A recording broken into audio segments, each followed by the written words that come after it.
Pessoal, vamos lá, vamos dar aqui segmento. Já que eu já comentei grande parte do Nefron com vocês, né, praticamente ele inteiro, até agora, no decorrer das aulas, né, dessa aula de hoje e também das aulas passadas, eu queria agora focar em outra coisa com vocês, que é o peptídeo natriurético. Vamos entender o que é isso.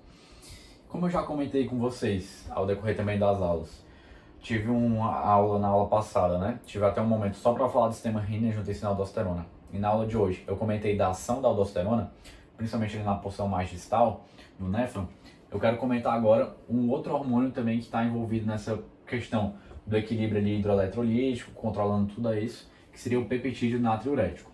A gente vai ver o seguinte, que pode existir até mais, mas os dois que eu queria comentar com vocês é o peptídeo natriurético atrial e o peptídeo natriurético cerebral.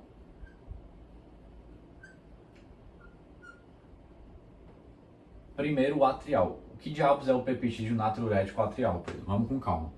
Ali no nosso coração, a gente tem aqui, o coração vai ficar bem feio, né? Mas só para agilizar aqui um pouco mais a explicação.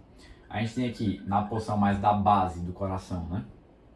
Base e ápice. Só relembrando para vocês. Que a gente teria na região aqui dos átrios, o seguinte. Algumas células especializadas, que eu vou desenhar um átrio bem circular, bem feio, tá? Mas só para explicar o seguinte. Quando esse átrio ele tem uma distensão muito grande, que ele distendeu, vocês estão vendo que ele aumentou o tamanho, né?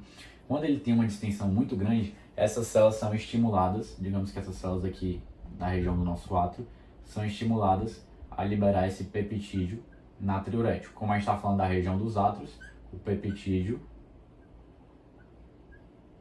natriurético atrial.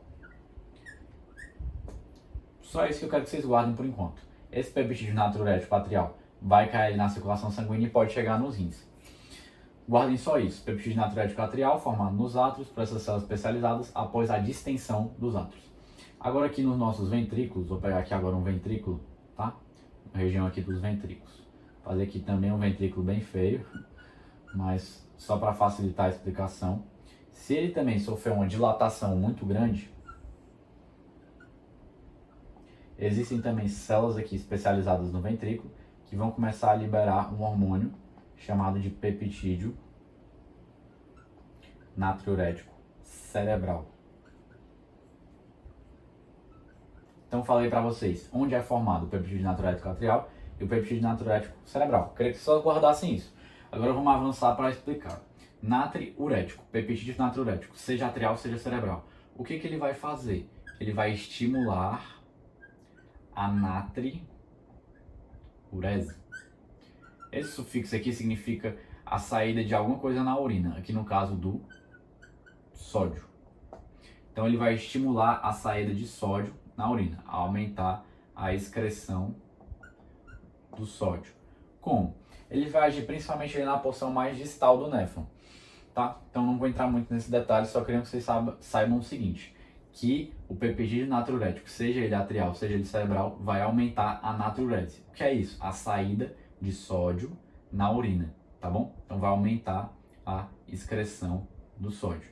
Por isso também que a gente costuma dizer o seguinte, que o peptídeo natriurético, ele antagoniza, ou seja, ele faz uma ação contrária ao sistema renina-angiotensina-aldosterona. Por quê, Pedro? Porque vamos lembrar, pegando aqui só a aldosterona. Qual é o mecanismo de ação da aldosterona? Simplificadamente, aumentar a reabsorção de sódio e aumentar a secreção de potássio. Focando aqui só na reabsorção de sódio. Poxa, se a aldosterona aumenta a reabsorção de sódio, o efeito da aldosterona é justamente contrário ao peptídeo natriurético atrial, que vai aumentar a excreção do sódio. Então, na verdade, vai diminuir a reabsorção.